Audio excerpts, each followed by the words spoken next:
मित्रांची ती छनछन नेहमीच आनंदाची नसते. कधीकधी ती एखाद्याच्या मृत्यूची टाळही असू शकते.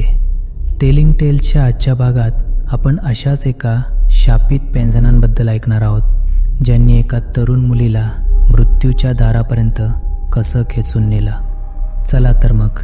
मानसीला जुने दागिने गोळा करायला खूप आवडायचं.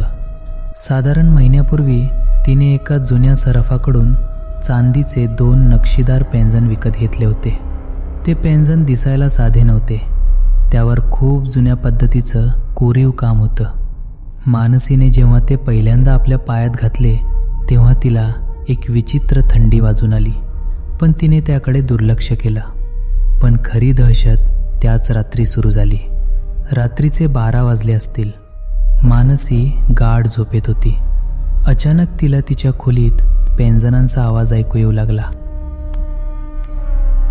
तिला वाटलं ती स्वप्न बघते, पण जेव्हा तिने डोळे उघडले तेव्हा तिला जाणवलं की तिचे पाय तिच्या ताब्यात नाहीत. तिचे पाय आपोआप हालचाल करत होते.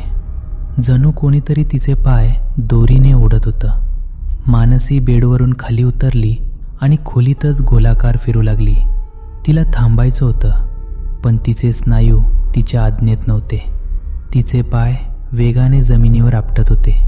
बाहेरून पाहणाऱ्याला वाटलं असतं की ती नृत्य करते, पण मानसीच्या चेहऱ्यावर फक्त वेदना आणि भीती होती. मानसीच्या पायातून रक्त येऊ लागला, पण तिची पावलं थांबायचं नाव घेत नव्हती. ती धावत घराबाहेर पडली. ती कोल्हापूरच्या एका जुन्या तलावाच्या दिशेने जाऊ लागली. रस्त्यात तिला लोक भेटले, पण तिला कोणीही अडवू शकलं नाही. तिची गती अमानवीय होती. तलावाच्या काठावर पोचल्यावर तिला आरशासारख्या स्वच्छ पाण्यात एक सावली दिसली. एक स्त्री जिचे पाय कापले गेले होते ती मानसीच्या पाठीवर स्वार झाली होती.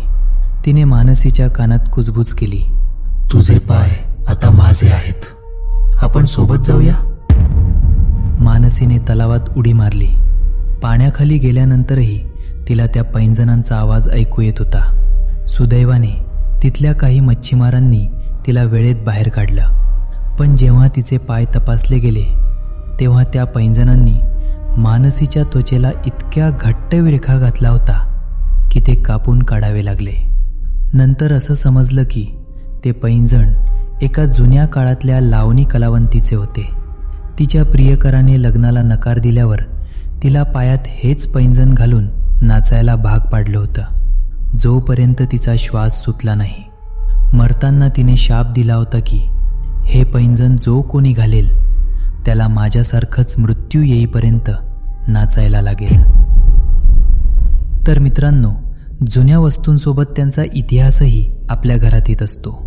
पुढच्या वेळी एखादा जुना दागिना विकत घेताना त्याचा आवाज एकदा नीट ऐका. कदाचित त्यात कोणाची तरी शेवटची किंकाळी दडलेली नसावी.